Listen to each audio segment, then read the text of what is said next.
জায়গাটা দেখছো, সবার খুব চেনা জায়গা আর সবার খুব পছন্দের জায়গা, যেটা কলকাতাতে জোকাতে 14 নম্বর পৈলানে স্বামী নারায়ণ মন্দির নামে পরিচিত। আর এই জায়গাতেই সবাই খুব ঘুরতে আসে। জায়গাটা সত্যি খুব সুন্দর, আর যেটা আমার বাড়ির কাছ থেকে খুব একটা বেশি দূরে নয়, যেতে ওই আধ ঘন্টা থেকে 40 মিনিট মতো সময় লাগে। তো চলো সেই জায়গাতেই আজকে যাওয়ার কথা তোমাদের সাথে শেয়ার করব। তো দেখতে পেলে মায়ের সাথে আমি, আর সাথে ছিল একটা বৌদি আর তার দুটো ছেলে মেয়ে, মানে আমার ভাইপো ভাইজি, ও পাড়ারই ওরা। তো আমরা একটু যাবো করছিলাম, তো সে কথা শুনে ওরাও বলছিল চলো আমরাও যাব তোমাদের সাথে।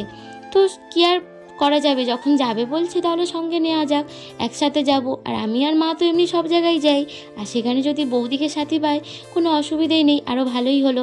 তো আমরা 4 জন মিলে, 4 জন বলবো না, 4.5 জন, মানে দুটো পুচকো ছিল, তো ওদের সঙ্গে ঘুরতে বেরিয়ে গেলাম। বেরোতে আমাদের খুব দেরি হয়ে গিয়েছিল, পৌঁছাতে না পৌঁছাতে সন্ধে হয়ে যায়। আর সন্ধ্যাবেলার লোকটা দেখো কত সুন্দর।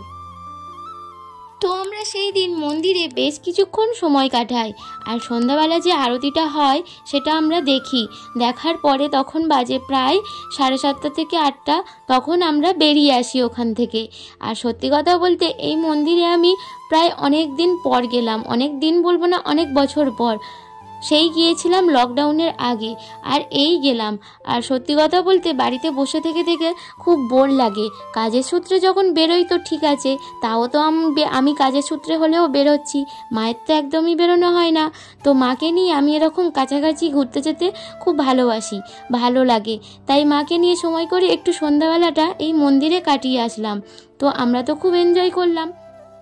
তোমরাও মাঝে মধ্যে ওই জায়গাটা থেকে ঘুরে আসতে পারো। সত্যি কথা বলতে কাজের মধ্যে ব্যস্ত থাকার পরেও মাইন্ডে অনেক রকম অনেক কিছু চলে, যেটা ওই মন্দিরটায় গেলে এক নিমেষের মধ্যে শান্তি লাগে, মনটা খুব শান্তি পায়। আর জায়গাটা খুব ভালো, খুব সুন্দর। গিয়ে বসে থাকলে কিছুটা সময় কাটালে তোমাদেরও খুব ভালো লাগবে। এটা তো আর নতুন করে কিছু বলতে। তো দেখা হবে নেক্সট কোনো ব্লগে।